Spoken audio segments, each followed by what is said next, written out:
नैना उस लड़की का हाथ पकड़कर बोली, बानी चलना डांस करते हैं, क्या यहाँ अकेली खड़ी है? जो लड़की डांस फ्लोर के सामने एक कोने में चुपचाप खड़ी थी उसका नाम बानी मेहरा था और जो उसे डांस फ्लोर पर बुला रही थी वो थी बानी की दोस्त नैना। बानी मेहरा एक 19 साल की लड़की थी जो अभी सेकंड ईयर में थी। वो दिखने में बेहद ही खूबसूरत थी। बानी की फैमिली में उसकी माँ और एक छोटा भाई था। बानी आज अपने दोस्तों के जिद करने पर पहली बार उनके साथ बाहर घूमने आई थी। नैना बानी की बेस्ट फ्रेंड थी और एक रिच फैमिली से बिलोंग करती थी, इसीलिए वो मुंबई के सबसे महंगे बार में आए थे।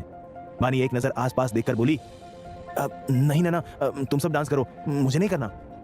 नैना ने कई बार कहा पर बानी हर बार मना कर देती। हार मानकर नैना वापस चली गई।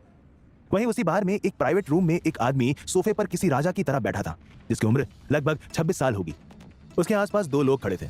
उस आदमी का नाम रेयांश ओबेरॉय है जो पूरे एशिया ही नहीं बल्कि दुनिया पर राज करने वाला एक हार्टलेस माफिया है। कहने को वो एक बिजनेसमैन था पर सबको पता था कि वो अंडरवर्ल्ड का किंग है। रेयांश दिखने में बहुत हैंडसम था जिसकी हाइट 6 फीट 1 इंच थी और आंखों का रंग गहरा नीला था, पर उसे देखने की हिम्मत किसी में नहीं थी क्योंकि वो दिखने में जितना हैंडसम था उससे कहीं ज्यादा खतरनाक था। रेयांश अपनी कोल्ड वॉइस में बोला, डील कैंसल। यह सुनकर सामने बैठा विनय बिरला घबराते हुए बोला, मिस्टर ओबेरॉय प्लीज ऐसा मत करिए, मैं बर्बाद हो जाऊंगा। रेयांश ने एक नजर विनय को देखकर अपने साइड में खड़े शेरा को इशारा किया और उस रूम से निकल गया। शेरा रेयांश का राइट हैंड था और उसके लिए जान देने के लिए भी तैयार रहता था। वो रेयांश का इशारा समझ गया था, इसीलिए अब विनय बिरला को कोई नहीं बचा सकता था। दूसरी तरफ बानी अकेले बैठी बोर होते हुए अपना मुंह बनाकर आसपास देख रही थी। बानी ने अपना फोन चेक करते हुए खुद से कहा, ओह गॉड कब खत्म होगा ये सब, मैं तो बोर हो गई। तभी एक वेटर ने बानी को एक जूस दिया।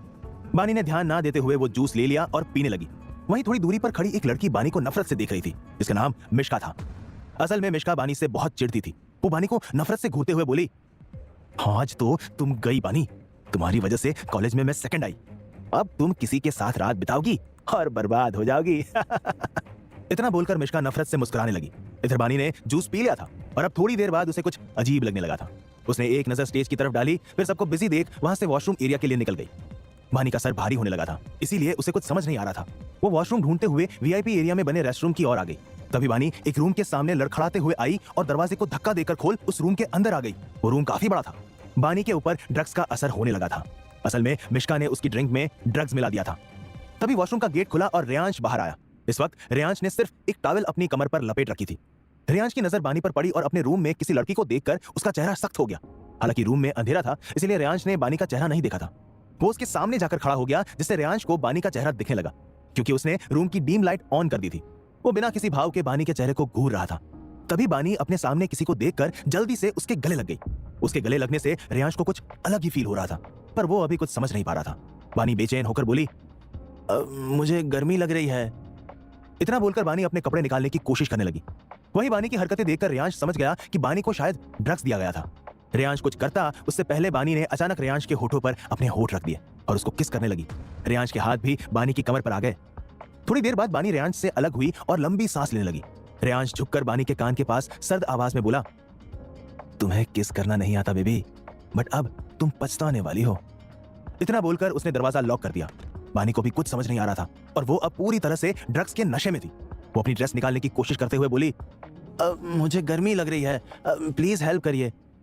रेयांश ने बानी को कमर से पकड़कर खुद के बेहद करीब कर लिया और बानी के होठों पर अपने होठ रख दिए। उसके ऐसा करने से बानी को ठंडक मिल रही थी।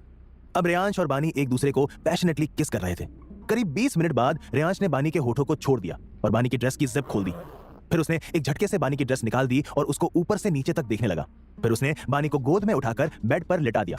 येलो डिम लाइट में बानी का शरीर सोने जैसा चमक रहा था। रेयांश ने बानी के पूरे चेहरे को किस किया और फिर बानी के होठों को अपनी गिरफ्त में ले लिया। करीब 20 मिनट बाद उसने बानी के होठों को छोड़ा और उसके कॉलर बोन पर किस करने लगा। रेयांश अपना कंट्रोल खो चुका था, इसीलिए वो अब किस के साथ बाइट भी कर रहा था। बानी के हाथ रेयांश के बालों में थे, फिर उसने रेयांश के होठों पर अपने होठ रख दिए। बानी भी धीरे धीरे अपना दर्द भूल गई। करीब 2 घंटे बाद रेयांश ने बानी को छोड़ा और फिर नाइट स्टैंड पर रखा अपना फोन चेक किया और वापस बानी के ऊपर आ गया। बानी थकी हुई आवाज में बोली, अब नहीं, मैं थक गई हूं, प्लीज। रेयांश ने बानी के कान में कहा, मैंने कहा था ना कि तुम पछताओगी। इतना बोलकर रेयांश ने फिर से बानी को अपने आगोश में ले लिया। बानी में अब उसको रोकने की ताकत नहीं बची थी। करीब 5 बजे रेयांश ने बानी को छोड़ा और उसे अपनी बाहों में लेकर सो गया।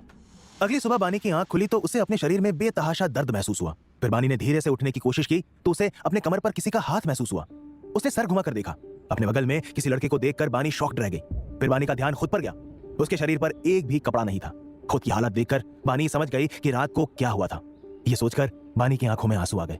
बहुत मुश्किल से खुद को कंट्रोल करके बानी धीरे से बेड से उठी और अपने कपड़े पहने। उससे अब चला भी नहीं जा रहा था, पर कैसे भी खुद को संभालते हुए बानी वहां से चली गई। करीब 2 घंटे बाद रेयांश की आंख खुली और अपने बगल में बानी को ना पाकर वो गुस्सा हो गया। उसने बेड से उठकर अपने कपड़े पहने और फिर फोन उठाकर किसी को कॉल किया। कॉल अटेंड होते ही रेयांश अपनी कोल्ड वॉइस में बोला, कल रात एक लड़की मेरे रूम में आई थी, मुझे 1 घंटे में उसकी सारी इन्फॉर्मेशन चाहिए। इतना बोलकर उसने कॉल कट कर दी। फिर उसकी नजर बेड पर गई जिस पर खून के धब्बे थे। वो उन धब्बों को घूरते हुए बोला, तुम मेरे इतने करीब आकर मुझसे दूर नहीं जा सकती। गलती कर दी तुमने भागकर, पछताना पड़ेगा तुम्हें बेबी। ये बोलते हुए रेयांश के फेस पर एक डेविल स्माइल आ गई। दूसरी तरफ बानी अपने घर पहुंची तो बानी की मां प्रिया उससे बोली, बानी कहां थी तुम पूरी रात? बानी खुद को कंट्रोल करते हुए बोली, मम्मा वो कल रात को लेट हो गया था तो मैं नैना के घर चली गई थी। मम्मा मैं रूम में जा रही हूँ। इतना बोलकर बानी अपने रूम में चली गई और उसे इस तरह देखकर प्रिया बोली, इसे क्या हुआ, इतना अजीब बिहेव क्यों कर रही है? पर वो ज्यादा ध्यान ना देकर अपने काम में लग गई। इधर बानी ने अपने रूम में जाकर डोर लॉक कर लिया और सीधा वॉशरूम में चली गई। वो शावर ऑन करके उसके नीचे खड़ी हो गई और उसकी आंखों से आंसू बहने लगे। फिर वो रोते हुए खुद से बोली, ये क्या हो गया और कैसे हो गया? मैं कैसे उस रूम तक पहुंची? करीब 1 घंटे बाद बानी वॉशरूम से बाहर आई। उसकी आंखें रोने की वजह से लाल हो गई थी। फिर बानी अपने बेड पर लेट गई और लेटते ही उसे नींद आ गई। इधर ओबेरॉय इंडस्ट्रीज में रेयांश अपनी चेयर पर बैठा था और उसके सामने शेरा खड़ा था। रेयांश कोल्ड वॉइस में बोला, फाइल। शेरा एक फाइल रेयांश को देते हुए बोला, बॉस इसमें इंफॉर्मेशन है। रेयांश ने वो फाइल ले ली और शेरा को इशारा किया। शेरा तुरंत बोला, बॉस उसका नाम बानी मेहरा है और वो 19 साल की है। घर में माँ और एक 15 साल का भाई है। बाप नहीं है, अभी बिजनेस मैनेजमेंट की पढ़ाई कर रही है और सेकेंड ईयर में है। फिर थोड़ा रुककर आगे बोला, ये हमारे ऑफिस में पार्ट टाइम जॉब करती है। शेरा की ये बात सुनकर रेयांश शेरा को देखने लगा। फिर कुछ सोचने के बाद बोला, बानी को मेरी पर्सनल असिस्टेंट के पोस्ट पर अपॉइंट करो। रेयांश की बात सुनकर शेरा कुछ पल के लिए हैरान हुआ, फिर अपना सर हाँ में हिलाकर चला गया। उसके जाते ही रेयांश बानी की फोटो देखते हुए बोला, कल तुम मेरे सामने होगी। तुम्हें पता है मैं अभी भी तुम्हारी खुशबू महसूस कर पा रहा हूँ। फिर अपनी आंखें बंद करते हुए बोला, ओह बानी, एक बार कल तुम आ जाओ, मुझे तुम्हें फिर से फील करना है। आई वॉन्ट यू बानी, I want you badly. College में नैना परेशान सी कैंटीन में बैठी थी। तभी मिश्का उसके सामने वाली चेयर पर बैठते हुए बोली, क्या हुआ नैना, इतनी परेशान क्यों हो? नैना मिश्का को देखते हुए बोली, यार पता नहीं बानी को क्या हुआ है। कल रात उसने मेरा फोन नहीं उठाया और आज सुबह एक मैसेज कर दिया कि तबीयत ठीक नहीं है इसीलिए कॉलेज नहीं आऊंगी, और फिर फोन भी ऑफ कर दिया। मिश्का मन में बोली, शायद मेरा काम हो गया, अब तो बानी बर्बाद हो गई। फिर वो नैना से बोली, डोंट वरी नैना, हो सकता है सच में तबीयत ठीक ना हो। नैना बस सर हिलाकर रह गई। इधर शाम को बानी की आंख खुली तो अब वो थोड़ा नॉर्मल थी। बानी अपने रूम से बाहर आई तो प्रिया उसको देखते हुए बोली, अरे बानी कब से सो रही हो बेटा, तबीयत तो ठीक है ना? और तुम्हारे गले पर ये निशान कैसा? क्या जवाब देगी बानी अपनी मां को? क्या वो सच बता देगी? और क्या होगा जब बानी मिलेगी रेयांश से? जानने के लिए सुनते रहिए इस कहानी को ओनली ऑन पॉकेट एफएम।